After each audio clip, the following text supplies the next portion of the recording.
A Comissão Europeia buscou traçar um plano para aumentar a capacidade da indústria continental de produzir munição para 1 milhão por ano, ou seja, 83 mil munições por mês para armar a Ucrânia e reabastecer seus próprios estoques.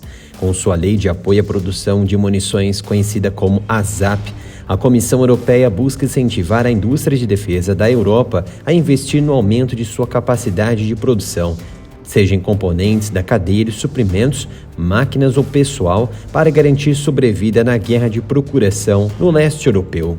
A Comissão Europeia apresentou números surpreendentes da guerra na Ucrânia, de acordo com estimativas dos Estados-membros. A Ucrânia usa cerca de 60 mil a 210 mil projéteis de artilharia por mês, incluindo vários calibres, enquanto a Rússia dispara cerca de 600 mil munições.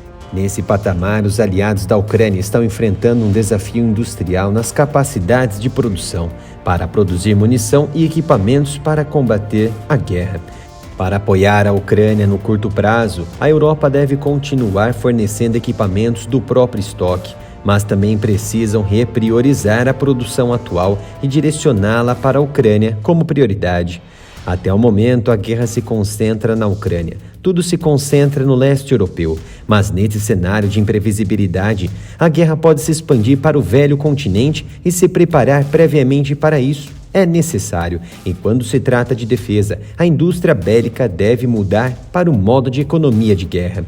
Diplomatas de alguns países da União Europeia duvidam da capacidade da Europa de produzir munição suficiente para isso, mas autoridades em Bruxelas, a casa da OTAN, insistem que ela pode atingir a meta.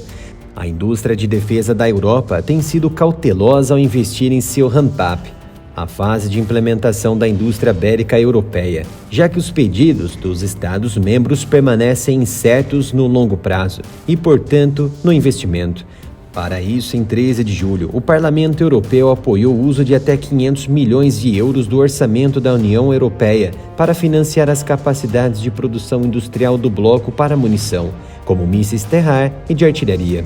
A regulamentação, já mencionada como a ZAP, foi proposta pela Comissão Europeia para assim acelerar a indústria continental para obter a meta de 1 milhão de munições ano. Bruxelas diz que o dinheiro forneceria até 60% do cofinanciamento para projetos selecionados e os Estados-membros ou as empresas teriam que arcar com a outra parte do dinheiro. O financiamento virá de duas fontes do orçamento da União Europeia: 260 milhões de euros do Fundo Europeu de Defesa, o FED, usado para financiar a pesquisa e desenvolvimento de equipamentos de defesa, e 240 milhões de euros do Fundo EDIRPA, ou seja, o dinheiro virá de duas fontes. A União Europeia cofinanciaria a uma taxa de 40%, com empresas de defesa podendo receber bônus de 10% adicionais se criarem novas parcerias e ou 10% adicionais se concordarem em repriorizar sua própria produção para atender a demanda. O Plano ASAP também visa incentivar os Estados-membros a usar os fundos existentes da União Europeia para assim investir no crescimento do setor, como os fundos de coesão e os fundos do Mecanismo de Recuperação e Resiliência, reduzindo a possibilidade da Europa zerar seus estoques de munições.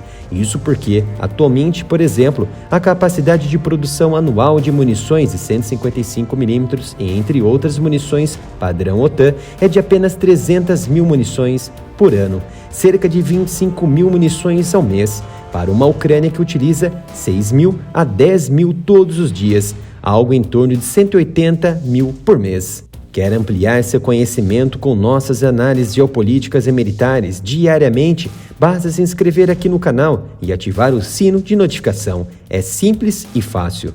O déficit de 155 mm, por exemplo, é enorme e de outros calibres também é visível. Sabe-se que a Ucrânia acumulou uma quantidade muito grande de equipamento militar ocidental, que chega a Kiev inicialmente sem condições de funcionamento e precisa ser reparado. E não há para onde conduzi-lo, pelo menos em grandes volumes. O Pentágono americano acredita que é necessário começar a restaurar o equipamento militar já entregue à Ucrânia o mais rápido possível, uma vez que as forças armadas da Ucrânia estão enfrentando problemas com as armas. E a guerra com a Rússia não vai acabar tão rápido. Nos Estados Unidos já falam em meses e até anos.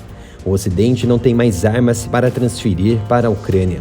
Os arsenais dos países que prestam assistência militar estão praticamente vazios. As armas circulantes na guerra são de décadas atrás que estavam armazenadas em estoque. Porém, muitos não querem acreditar, mesmo com a quantidade de evidências visíveis neste momento.